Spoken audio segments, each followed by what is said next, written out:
Business growth and acceleration have always been important aspects of creating value for any business. All of this might sound simple on paper, but it is not easy. Life is hard, building a business is hard, and even being a leader of seven companies can be hard too. Now, quick question. How does one go from an accidental entrepreneur to an eight-figure business? Well, thankfully, today, this amazing entrepreneur and I have your back.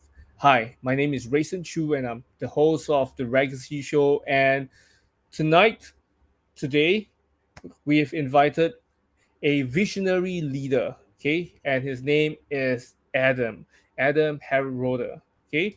Adam is the founder and CEO of Adam Hergenrother Companies, which includes KW Vermont, Livian, the 200% Life, BlackRock Construction, the founder and the Force Multiplier, and the Hergenrother Foundation. Okay, Adam has built this thriving organization by creating a culture where personal growth and work-life integration comes first. Adam is an entrepreneur at heart and is committed to personal growth through business success. AHC is a powerhouse connector, matching talent with opportunities, the community with resources, clients with realtors, investors with projects, and goals with high impact content and training. Through models, systems, culture, training, and community, AHC empowers the leaders of today to develop the leaders of tomorrow. Well, without further ado, let's welcome Adam into the podcast. Woohoo! Excited to be here. Thanks for having me. And I appreciate all the hard work that you do for putting these things on and sharing value with all your listeners.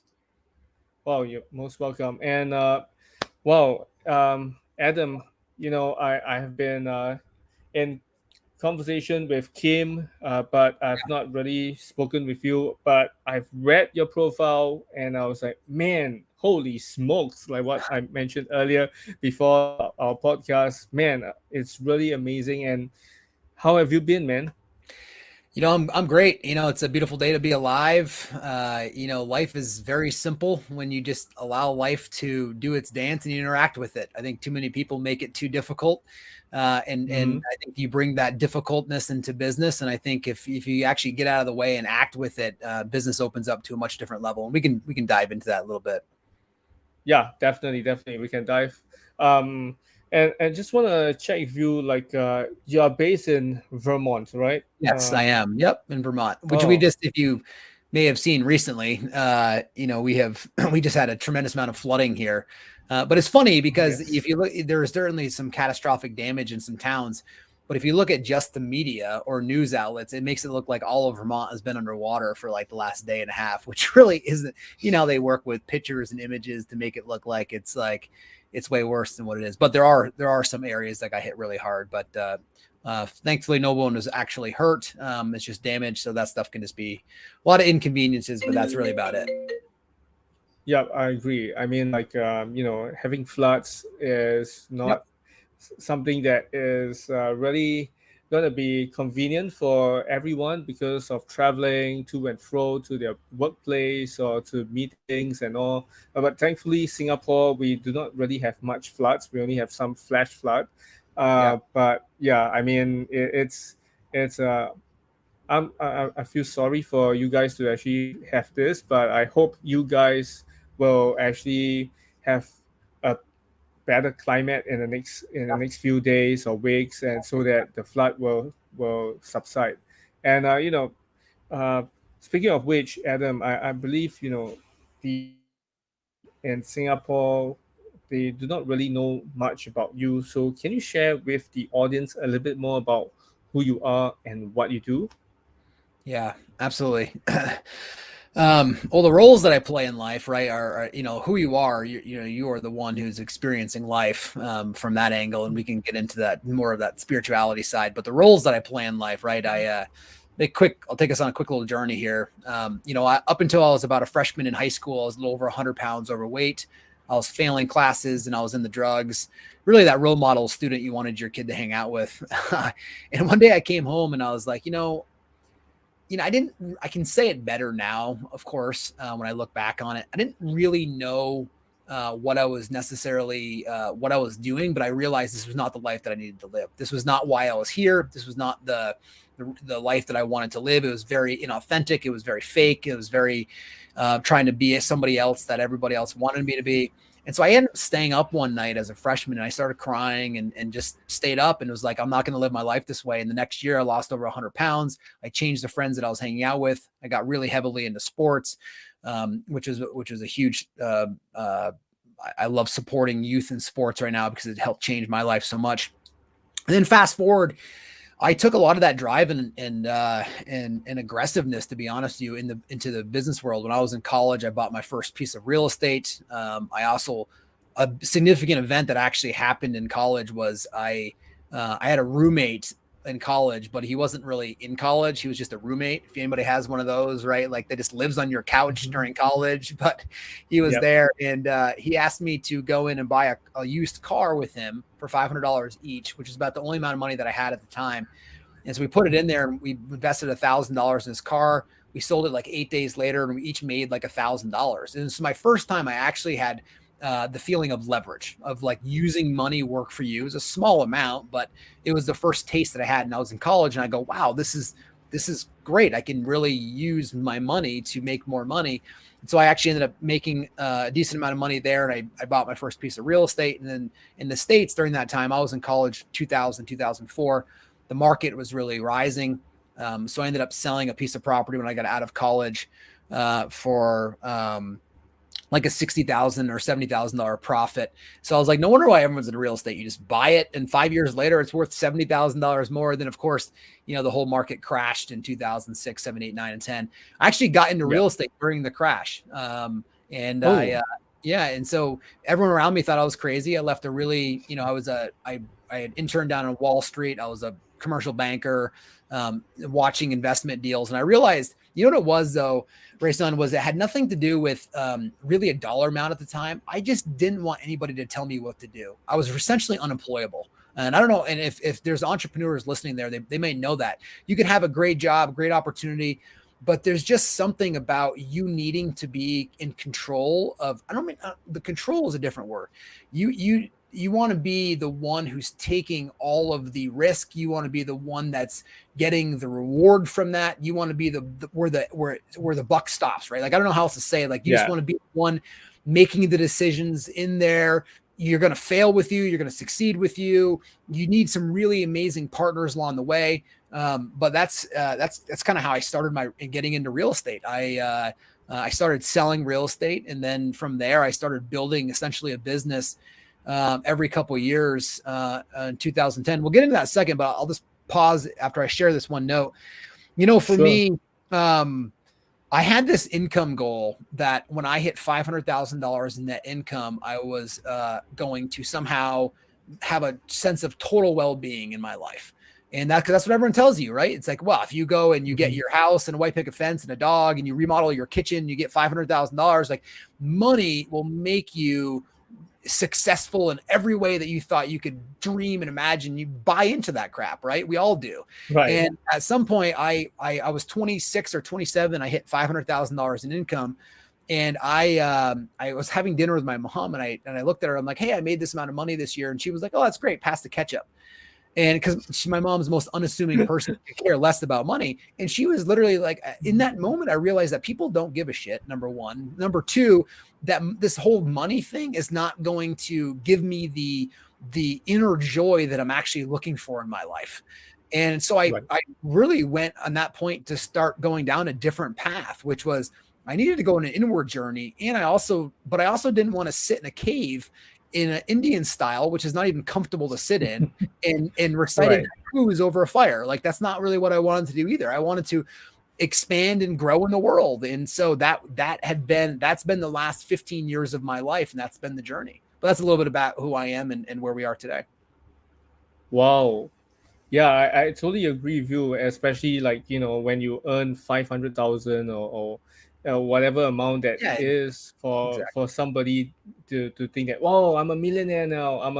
Yeah. I'm a billionaire now. And then to many people, money is not something that they really celebrate. They just, oh, it's good. Okay, Yeah. that's it. Yeah. But for many people on social media, especially entrepreneurs who want to, probably get people to come onto their courses and all this other stuff, then probably they show the bling blings and all, Mhm. and say, hey, join me, join my course, and you will be rich. You will be learning the tips and the secrets to become really successful and all this other stuff, right? But somehow rather, I mean, all these are just gimmicks in a sense. Yes. But of course, there are people who are genuinely, in love with this kind of lifestyle, and also at the same time want to bring people into this lifestyle. No problem with that. But then there are people who just don't really fancy about all this money, like what you mentioned earlier as well, which is your mom who just say, Yeah. hey, okay, so just Great. pass me Yeah. the ketchup. And right, okay, got it. Oh, okay. Oh, Well, you know, interesting. yeah. You know what's funny is when I actually went down that path in Mhm. 2008, 9, and 10, I that my actually businesses exploded in a good way. You know, I went from basically having a couple of businesses, you know, with minimal number of employees to having, you know, I have well over 1,000 people that are part of my organizations today, right? And it's like that in itself. That inward journey led to that, and it also led to a lot of financial freedom and generational type wealth, which again is it's wonderful. It's just there are things they have. It's not like you shouldn't go out there and do those things, but don't go and do any of those things thinking that they're going to give you a sense of total well-being. Kind of like you said, Rayson, it's like sure you get it and it's great and you can take a different trip, but look, I had just as much fun camping with my kids as I do as taking $100,000 vacation. Like there isn't any difference in terms of the stock of the experience that you have in your life because if you don't realize that you're only here for a short minute, it's 80, 90, 100 years and you're going to die. And so like Right. making all this money and being a leader in the roles we play, they're just things that we do while we're here. Remember, I always remember this, like, you know, goals have a beginning and an end, but they are not the purpose of your life. And so goals are great. They keep you True. focused, they keep you energized, they can keep teams accountable. You know, if you're learning to play the piano, play it the best you can. If you're a CEO of a company, play it the best you can. If you're an individual contributor to a company, play it the best you can. It's not about not playing all out. It just means that I'm not doing any of that as a way of making myself inside feel any better. Because if you didn't Right. realize that, it just doesn't work. It works temporarily, but it doesn't. And this is where you know, for me, I had this lifelong question, and for me, which was just, you know, who am I? Why am I here? And what's this whole game that we're playing? And that's why I developed a thing called the 200% life, right? Which is just 100% inner world, 100% outer world, which is there's this whole Mhm. wonderful inner world that you have. There's a whole 100% outer world that we can play in and have fun and take vacations and buy a jet if you want, or don't buy a jet, or give all your money away. It's almost irrelevant, right? It can't be the purpose of your Right. life. Those are just things that we're doing while we're here. Ah, okay. Yeah, we will be going more in depth later on because I when I saw 200% life, I was like, this is very interesting. And especially when I was listening to the podcast that you were featured Yeah. on a few years back, Yeah. and you were explaining about it, and even in your blog, I was listening to it. I was like, oh, okay, this is very interesting. Yeah. Okay, but Adam, I'm pretty sure you have so much of success that you have actually mentioned earlier, like being able to earn 500K and even more, and then to today you are $1 billion asset company, and also at the same time you have 1,000 plus employees working under you, right? But I'm just really curious, Adam, do you have a favorite failure of yours, and how has a failure or a parent failure set you up for later success? Yeah, I don't know if I have a favorite failure. I think the way I would think about this is that I literally think of my life as one failure after the next that leads to a level of success. I think building a business is surviving your failures on a daily basis, and I think the human Right. experience is surviving your failures on a daily basis. So if you want to pinpoint it to a particular failure, I would say it's the failure of every day. It's kind of like I die daily, right? It's you literally I fail daily, and I share that with my kids and everyone around me because the problem with building a business is that most people fail too large because they're trying not to fail small enough. And I think that we should say that again. I think most people fail in business because they fail too large and they can't survive it. Instead of failing small enough that allows them to critically think through smaller failures and learn and put processes and procedures and systems in place and change your thinking so that the failure doesn't become so large that you can't get out of it. And that's really when I think about, and failure is wonderful, right? Again, Right. so when I think about it, that's how people want to approach their life. And that you can call it business, you can call it relationships. Look, every experience makes you wiser and gives you more ability to share your experiences with others so others don't make it. So every experience you've ever had is worth having. And that can be Right. in the business setting, it can be anything. I mean, think about, I mean, all the challenges every single day in business. And it's just, you go, great, I'm going to succeed at some of those and I'm going to fail at some of those. But here's at the end point is if you wake up every day with the intention to raise every moment up that's in front of you to the highest that you can raise it up, you can't lose in life. You may lose in this theoretical success that we call it, but you've won because you've raised it to the highest level that you can based on what you currently know. And if that changes and your wisdom changes, then you'll change the trajectory of your entire life that way.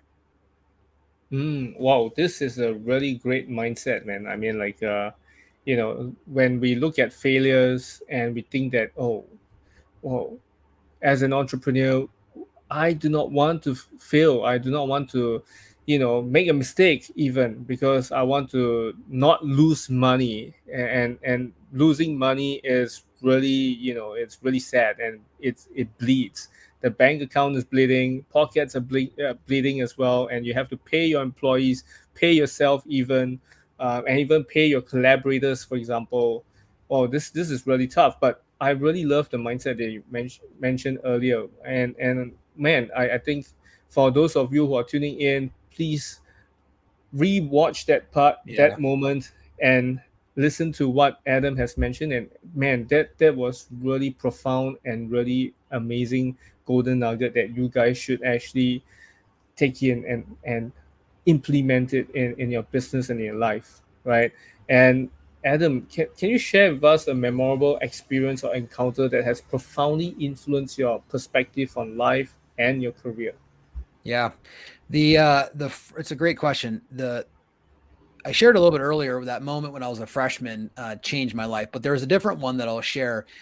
When I first learned, I've meditated over 200,000 hours in my life, and the first Yeah. time I ever meditated, I really was I always call it the gateway drug into spirituality for me or personal growth. It doesn't matter what words you Okay. use, but that moment was the meditation is just technique and it's wonderful but it put me into an inward path and an outward path. And I think too many people are focused way too much on the outward path, the outer things, the worldly things they can do, instead of recognizing that actually, if you work on your inward life, the outer world comes together much easier. And so when I think about an impactful moment of my life was learning meditation from a deeper place, and then bringing that practice into every day gives me the ability to be a better human being in any role that I play as a parent, as a partner, as a business owner, as an employee, as a janitor. I mean, dude, we're all those, right? Like, it doesn't matter. Right. You could be a CEO of a 50,000 organization and then you go into your next meeting and you're a follower. So, like, it's just, you have to be willing to drop your egos of the roles you play into the moment that you're in life, and having a deeper connection to your inward journey, your inward stability gives you the ability to toggle back and forth between the roles that you play in a much clearer sense so you can show up and serve whatever it is of being asked of you. Yeah. Right. Right. I agree with you on that. And just wondering, like, where do you learn your this Transcendental meditation. meditation? Yeah. Yeah. Yeah. Well, transcendental meditation has been around in Eastern societies for a long time, and then Ramana Maharshi brought it over in the 50s and 60s to the United States, and Mm-hmm. it's been around here for a while. But there's a lot of people that swear by it. Do you know who Ray Dalio is by any chance? Oh Um, yeah, Principles, the yeah, author Ray, of Principles. Yeah, he's like one of the billionaire. Man, his hedge fund. Wow, amazing guy, and he's a good buddy of Warren Buffett as well. Yeah, guy's a stud, yeah, dude. I mean, presidents call on him, economic. Anyways, he actually yeah. credits his entire success to transcendental meditation. And he Oh, actually talks a lot about it in principles, but he actually has the TM center he offers as a benefit. Oprah offers it as a benefit to all of her employees. Hugh Jackman, by the way, credits it. Jerry Seinfeld talks about if everyone just meditated TM and exercise every day, they would remove depression and most likely not have to have the medication that they're on. Anyway, I'm just name dropping to build credibility around TM, but that's kind of essentially how I found it. And it does. I mean, what it does, it gives you clarity. And so for me, when I think about an impactful moment, it's not just that. There's actions that have to come from that moment, but that moment gave me ability to take a different level of action that produced a different result in my life. Oh, okay. Wow, nice. And who introduced meditation to you? Was it your mentor, or was it you chance upon it? Yeah, actually, my wife bought me an introductory session for my birthday. Back in Oh, okay. 2009. Yeah. So she knew I was Wow. kind of like in this spot, right, where I was just kind of like, man, I'm having all this outward success. I'm building these companies and we're doing this. And for some reason she drove by and she goes, "Hey, I saw this," and I checked it out. And she actually name dropped to me. That's how she got me doing it. She goes, "Well, I'm a huge Ray Dalio fan." So she's like, Ray Dalio does this, and, credits all his success to it. And so does Hugh Jackman and Jerry Seinfeld and, and Wow. Oprah. And I was like, okay, so fine, I'll do it. Right. Like type thing. Oh, that's smart. That's really smart of her. It was. Yeah. That's why I always name drop people like that, because they go, "Oh, well, maybe I don't really get what Adam's saying, but like, dude, if Ray Dalio's saying it, then definitely I'll check it out." Or Oprah, Yeah. or whatever it is. I always gotta share that. Okay. So okay, cool. Wow, we'll go and check that out, and hopefully Yeah. the app that I'm using has this kind of meditation. I'm actually using this really cool app for meditation, which is called Insight Timer. So I Nice. think yeah, you Yeah. guys can also check it out as well. Yeah. All right, and Adam, can you discuss a time when you had to make a difficult decision, and how did you go about weighing the pros and cons for that? Yeah. One of the times, well, there's been a lot of difficult decisions in my life, but more Right. recently, I had, when the markets really started heating up around here, I had a decision I had essentially 4 offers to sell a majority ownership of my company. And so I had to make a really difficult decision of A, which offer do I take? And 2, do I want to take an offer and sell that? And, ultimately I believe I made the right one. I did sell the majority of that to a large group, which was great. And that's worked out really, really well. But it was a really difficult decision. There was a lot of different things to weigh, and from every single angle. It was like it's probably a year-long process when I think about it, in terms of like making the decision from where you are, and then another year to actually close the deal out and stuff. So it was a long-term decision coming in. Here's my thing with decisions. Most of the decisions that people are trying to make, what we're really doing is we're asking ourselves, which one is going to make me feel the best inside? That's what you're really Right. doing. Like, you're almost doing a dress rehearsal with your mind of saying, okay, well, if I go out on Friday night, like, do I want to wear this, or do I want to wear that, or do I want to be with these friends? And what you're doing is you're waiting to see how you feel. The inner energy changes from that. It's why people struggle with decisions so much. It's not the decision is hard. What you're trying to do is you're trying to evaluate which decision is going to give me the most energy inside and make me turn me on the most inside. Whereas I always approach it a little bit differently. And so how I share that, because when I went through this process, I basically said, I don't know if that's the best way to make big decisions in my life that way. In fact, I actually want to be clear. So if I'm making a decision based on what I believe is going to make me feel the best, I don't know if that's the best way to actually make decisions. So instead, when that shows up, I relax, release, or surrender, allow that energy to move through. And then the decision actually becomes undisguised. It becomes very clear Right. for you. And so I think there's a model to decision making that people in business can make.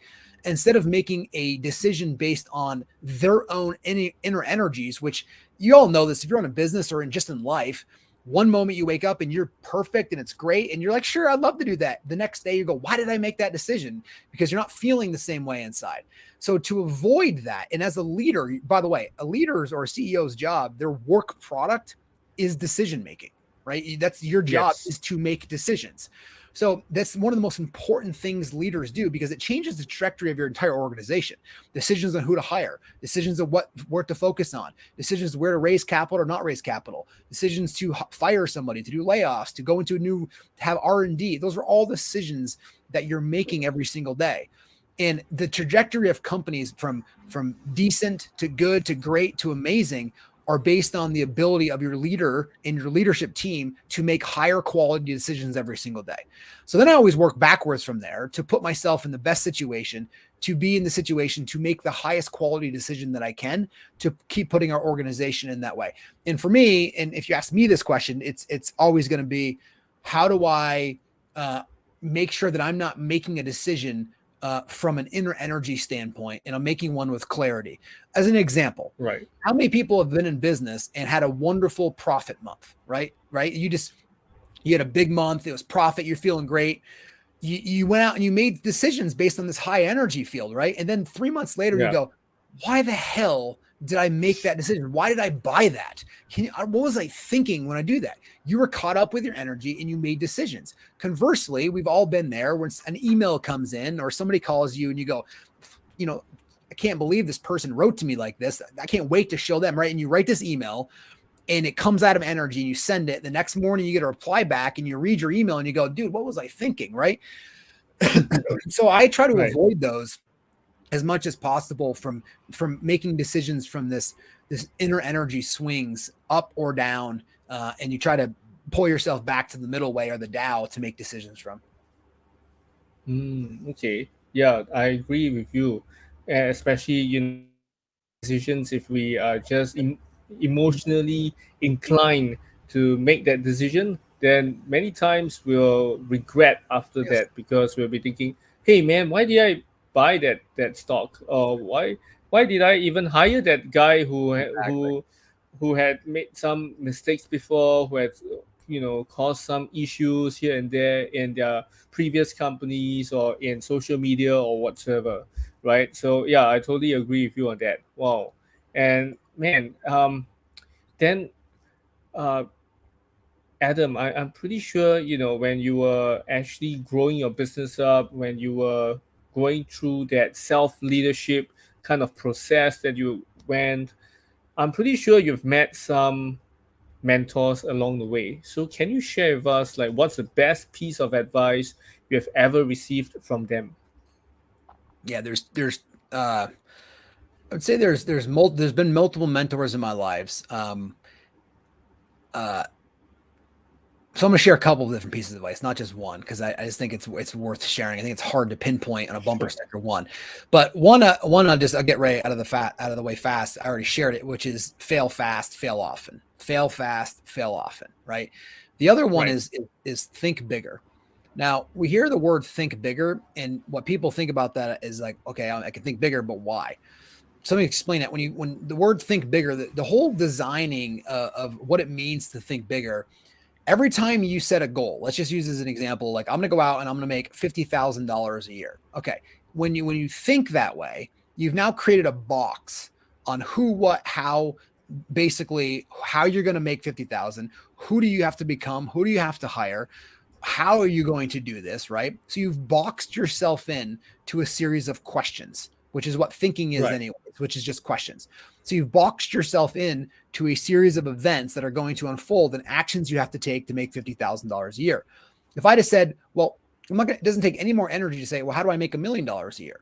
You now have increased your box to who you have to become to make $1 million a year is completely different. Who you have to hire is completely different. How you're going to make $1 million, a different model, a different system, and the why behind that changes as well too. So you have these, who, how, why changes in these boxes by just thinking bigger.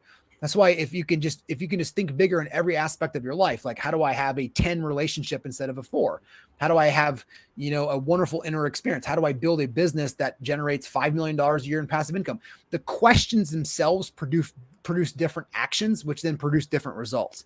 So that's the second piece. So those are two more on, you can use them in life and business. And then the third one is really an inward one, which is Michael Singer, who wrote The Untethered Soul, Surrender Experiment, or Living Untethered, is a good friend of mine. I've got to spend some personal time with him, and He's been on Oprah and all that stuff. And one of the things he said to me, and what he teaches a lot of people, is just what's called surrender. And it doesn't mean, when people hear the word surrender, they instantly go passivity, inaction, has nothing to do with that. What you're surrendering is, you're surrendering the part of you that is not okay with life, so you can be clear enough to deal with life and act forward with it. And so, look, Mm. there's only two things you should be doing every moment. One is enjoying the experience that you're having, or two, letting go of the part of you that's preventing you from enjoying the experience that you're having. And so that third piece of advice would be surrender, and really what that word actually means. Oh, okay. Interesting. Well, I've always thought that surrendering is just like what uh, many Christians have actually mentioned.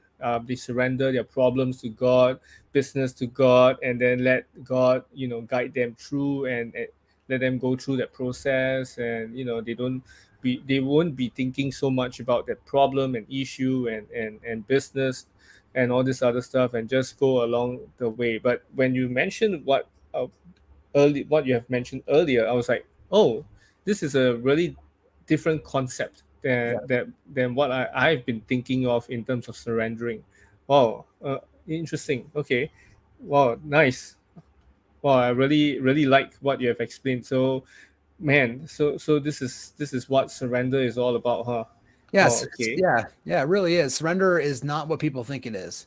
Surrender is okay, that, look, because there's a voice inside your head, right? It talks all the time, right, right?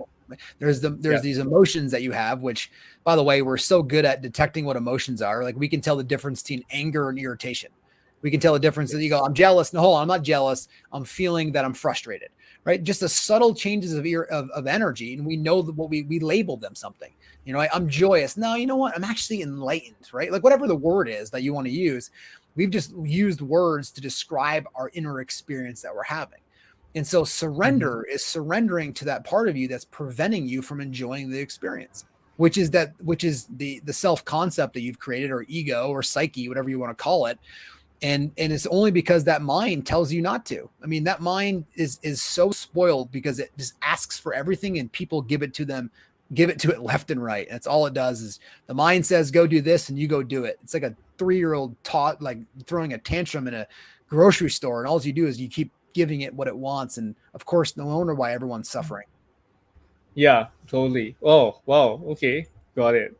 Oh, and Adam, I know that you are a great bookworm, book lover.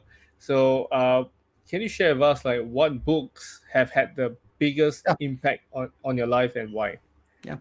There's a book called The One Thing, written by Gary Keller and Jay Papasan. It's a very focused book on in terms of focusing yourself. And then the Untethered Soul, Surrender Experiment, or Living Untethered by Michael Singer are wonderful books as well too. Um, I love Principles. You mentioned that earlier. Ray Dalio's. I'm a huge Yeah. fan of Ray Dalio, so that would be one that I love a lot. I'm a big fan of the Bhagavad Gita, which is a wonderful book for people kind of on that journey. I also really enjoy autobiographies or biographies of individuals, because it really tells the story of how difficult things are. And one of the books that I always like to give people from the business front is The Hard Things About Hard Things. You ever read that book before? No. By Ben Horowitz, and he has Horowitz and Andreessen Fund, which is one of the biggest funds in North America.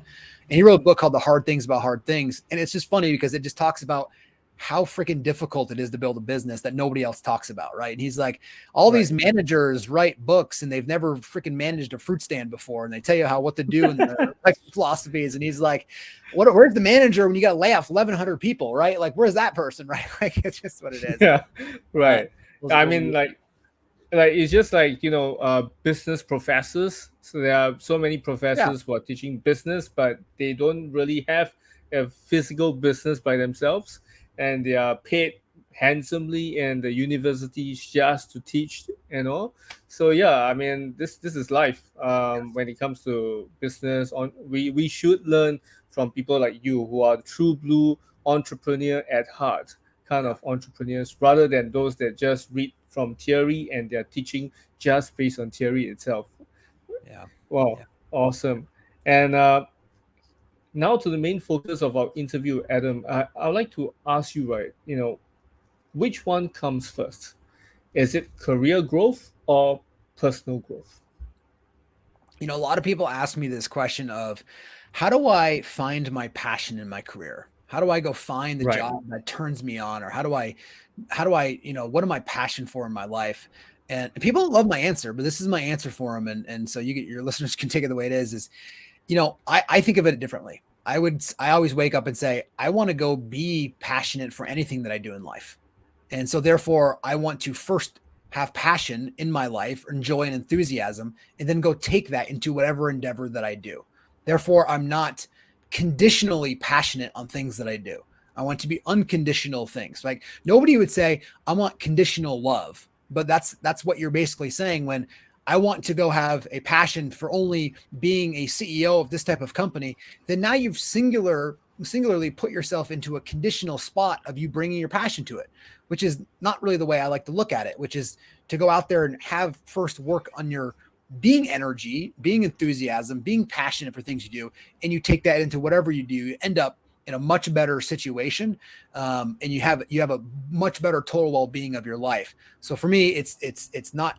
And by the way, most people, if you actually talk to most entrepreneurs, they didn't. I know you do a lot. They don't actually know exactly where they're going, right? They just know they want to go out and contribute and build, and they end up with this product or service or AI or tech or whatever it is that came from Right. a whole system of failures. So it didn't really, it's not like they went out there and say, I'm going to go do this. There's a few, I'm not denying that, but most people generally don't go after their career. And I would recommend that you go first, learn to bring energy, your enthusiasm, your passion into any activity that you're doing. And by the way, entrepreneurs will notice that and they'll go, "Hey, can I hire you?" That's how it starts, and they start promoting you. Okay, interesting.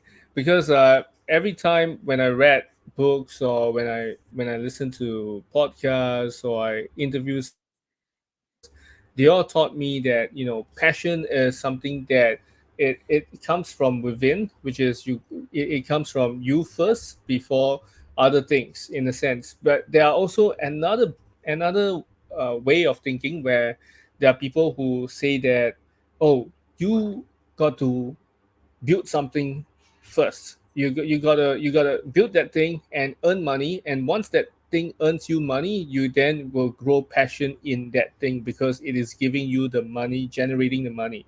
Correct me if I'm wrong. If that's the wrong approach to building a business. Yeah, I don't know if it's a wrong approach. It's not my approach, and based on my Mm. experience, I would certainly say that that's setting yourself up for a level of suffering. I just don't think it works personally. Okay, Yeah, understand. Okay, cool. Okay, because that was one of the, I think one yeah. of the entrepreneur that I actually spoke with, and he mentioned this. So I was like, okay, all right. But anyway, let's The, move to the the thing next is, one.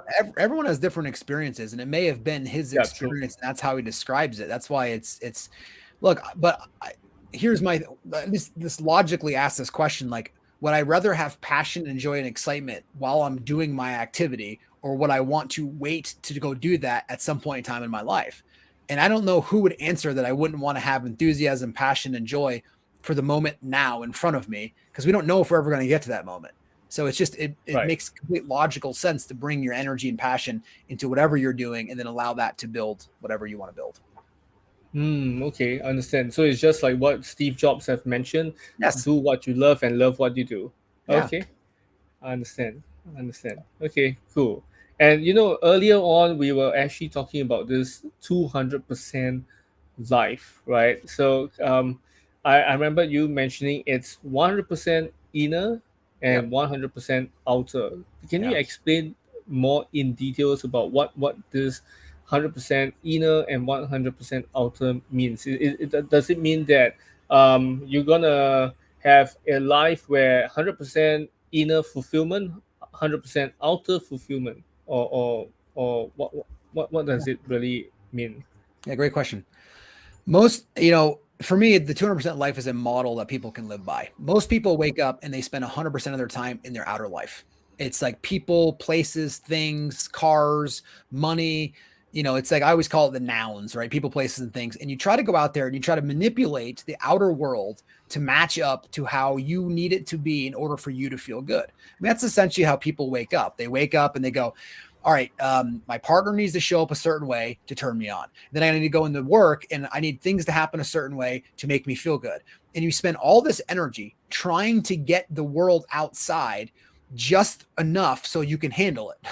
Just the way you want it to, so it feels good and turns you on based on what you do. And you just, and whether you, then when you actually, then if you're striving to get it, you have hope that you're going to get it. And when you get it, you're trying to hold on to it. And so you're suffering at all these angles because you're spending so much time and energy just trying to get the outer world to make your inner world have a better experience, which is like trying to go to rock and trying to get water out of it. It just doesn't work. There's no water there.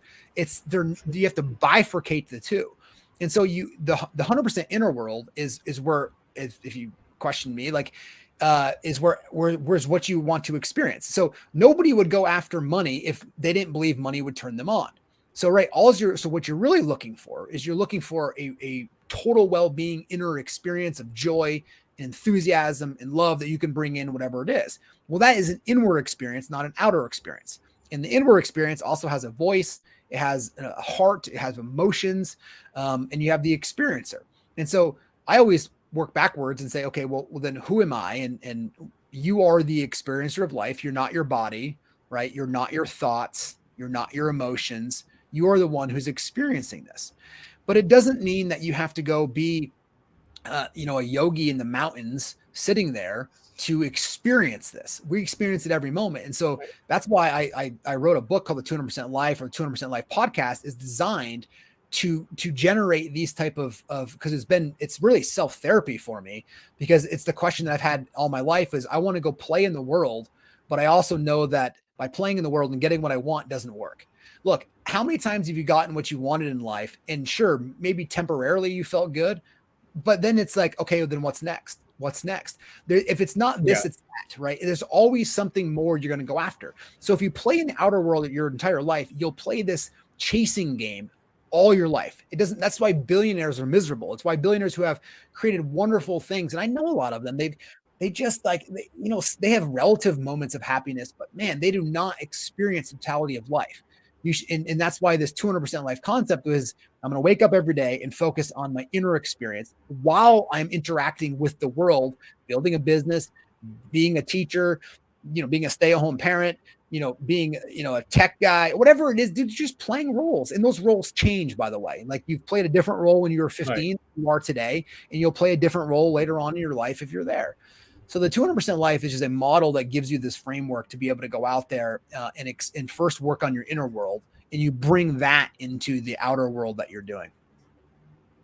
Okay. Wow. Love it. Love it. Okay. Nice. Wow. I really enjoy this 200% live thing. And I'm pretty sure, those of you who are tuning in, you guys can actually go and check out the 200% live podcast as well and get more in-depth understanding about life, about business, about relationships, which I saw that Adam talks a lot about all these things in his 200% live podcast as well. And wow, amazing. And Adam, I understand that you have you have been practicing this thing called self leadership, and that was how you actually reduce your weight, and also at the same time how you actually build your business up through self leadership. So can I ask you, are self leadership and personal development the same thing? Yeah, to me they are. And let me explain. I think self-leadership, personal growth, personal development is really about, there's a couple ways to look at this. I think self-mastery is overcoming that voice inside your head that says no. And that's self-development and self-leadership. And what self-leadership means is that when you decided to do something, you act on it. So let me give you an example. The night before you go, I'm going to go for a run tomorrow morning for 4 miles. So you're set, you set your intention. That's what you're going to do. You wake up in the morning, and the first thing that you hear is that voice inside your head saying, you don't need to run today. You shouldn't run today. Why don't you go check your phone? Why don't you go start working? Because that's really important. You got to get prepared for this thing. And then it's going to tell you to go distract yourself.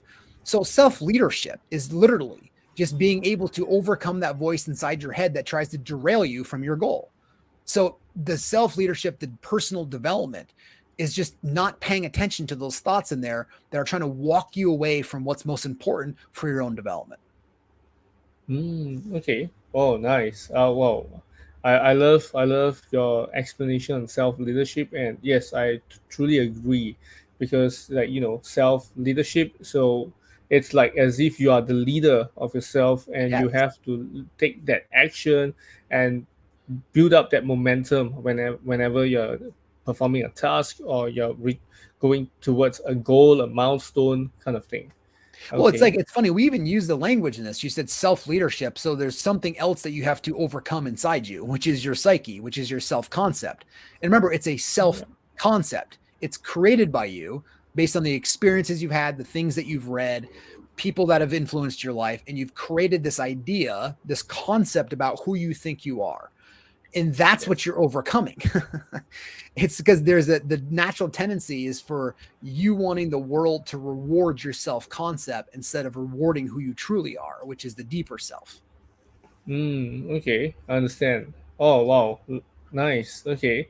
And Adam, you know, you you have this mindset that actually helped you to build this business and grow this business up to such phenomenal um, aspect. Can you tell us like what are the steps needed to grow yourself and your business 1038% in just 3 years? Yeah.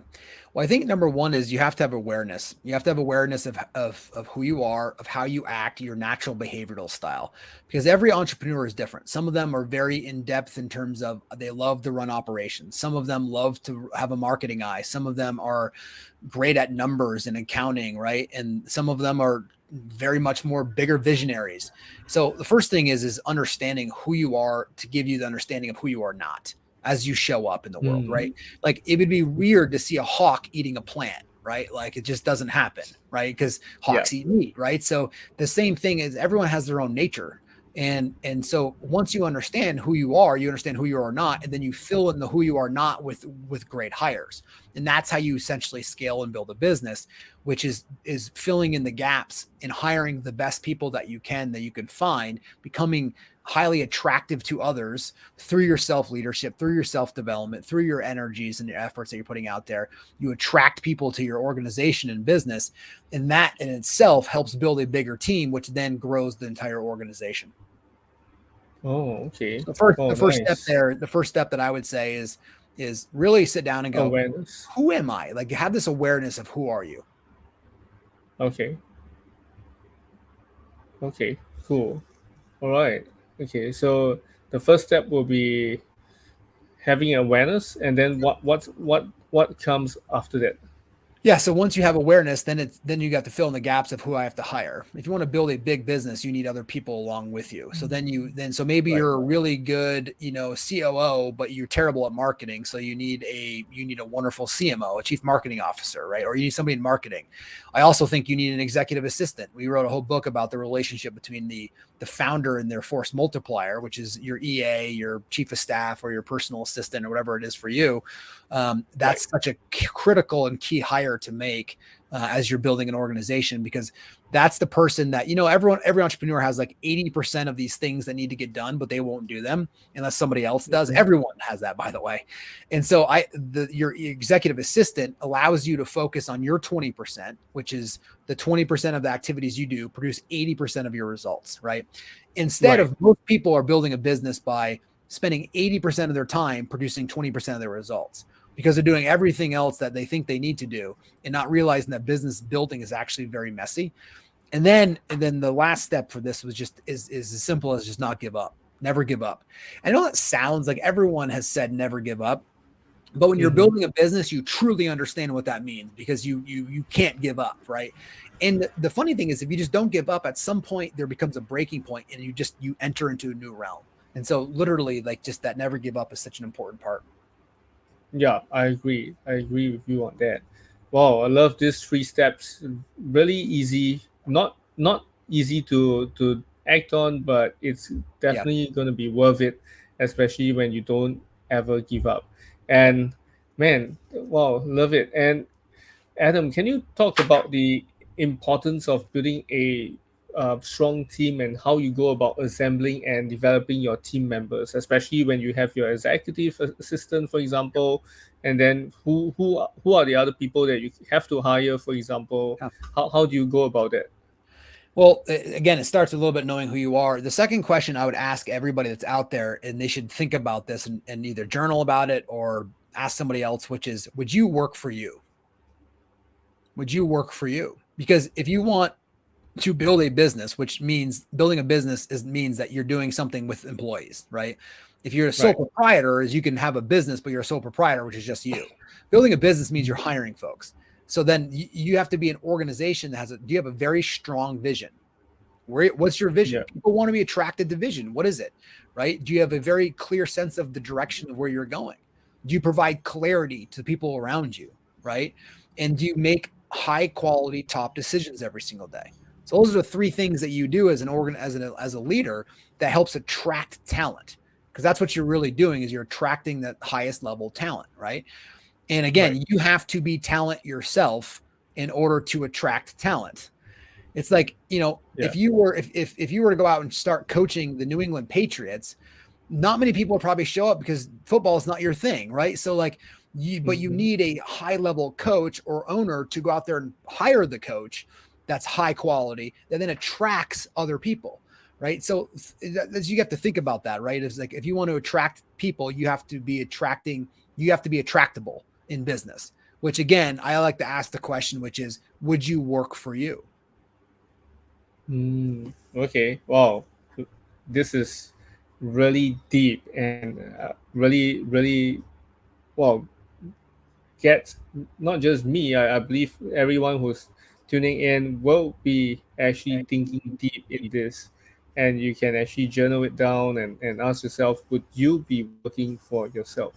And if it's a yes, then well, good to go. We're good Yep. to go. And um, Adam, can you share some strategies for fostering a positive and productive company culture? Because somehow rather, as the CEO or the founder, sometimes you wouldn't know who you hire in a Yeah. sense because some managers will hire for you and they will tell you, oh, this person is great. But then overall, after a while later, they became really a black sheep of the company, right? So how do you actually prevent all this from happening and Yeah.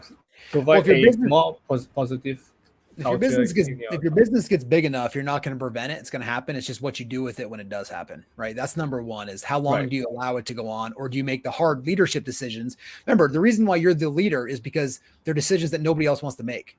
It's as simple as that. Like, I don't want to go make that decision, so they come to you to make it. And that's part of your job as being an owner, is to make the decisions that nobody else wants to make, which means firing or hiring certain individuals that you would need to do that. But the positivity is, first, are you bringing that with you? Like, it's hard to fake that over time. Yeah. So are you enjoyable? Are you have a sense of well-being? That starts with it, right? Everything has to start within you. And then if you do that, you'll attract people that are similar in nature that way, right? They may be better at COO versus marketing, but they have a core, it's like they have a aligned hearts, right, if you will, right? Hmm. They're heart liked, right? So it's like you have to do that first, and then you guys have to be willing to make very tough decisions in leadership to get those individuals out of the organization, so you keep your culture exactly the way you want it to.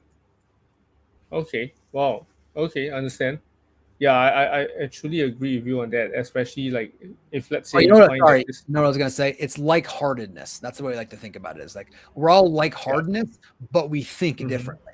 So we're all like Yeah. hearted, but you have different natures and different qualities. Sorry, I just wanted to share that. But like heartedness.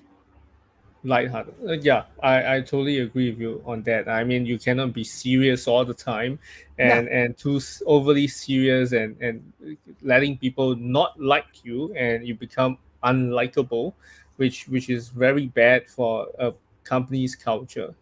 And yeah, I totally agree with you on that. And Adam, can you provide some insights on effective leadership and how you empower and motivate your team members, especially when uh, like COVID period, a lot of things are going haywire, a lot of things went down the drain. How do you empower and motivate your team?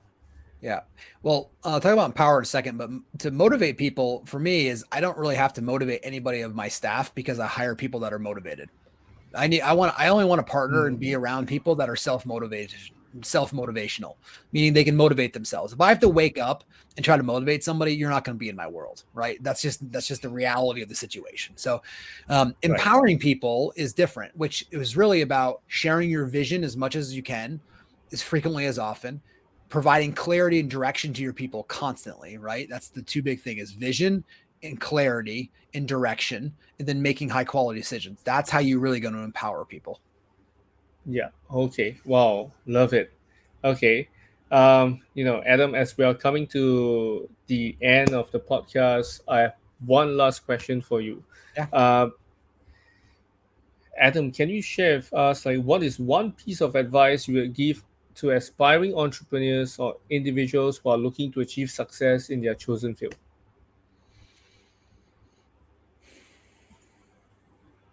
Would say you need to define what success means to you. Otherwise, you'll chase success your entire life.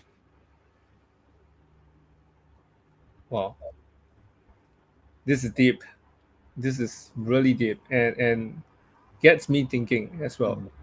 Yeah, I agree with you on that because success to you, success to me, success to anybody that's tuning in right now can be different. Yes. And yeah, I really, uh, yeah, I I agree with you on this one. Oh, I love it, man. Thanks you so much for all these golden nuggets that and all these value bombs that you've been dropping in over here.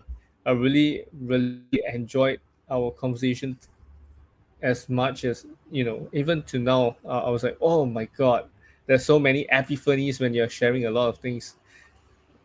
Wow, I will definitely advise everyone to re-listen this episode again and again until you get hold of the gem, the value of this tips and advices and even the secrets that Adam has actually mentioned. And for those of you who didn't know, Adam in his website itself, he has some free resources for you guys. You guys can actually check it out. I just signed up for his conscience thinking and a few others as well. You guys can actually go and check it out. And Adam, where can my followers Yeah. find you on social media? Can you share with them? Yeah, well, thanks for allowing me to be here and share a little bit of my journey. AdamHergenrother.com is a great place to go /resources. And there's a bunch of free downloads and resources people can take advantage of. And you can also go to the 200% Life podcasts and whatever medium you choose to listen to podcasts for. And if you like it, leave us a review and share it with somebody else. And if you don't, then that's awesome too. But thank you for checking it out.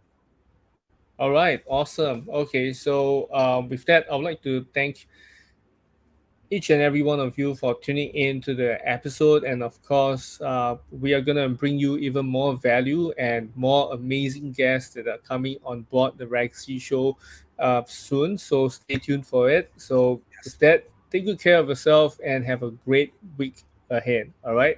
See you and bye bye.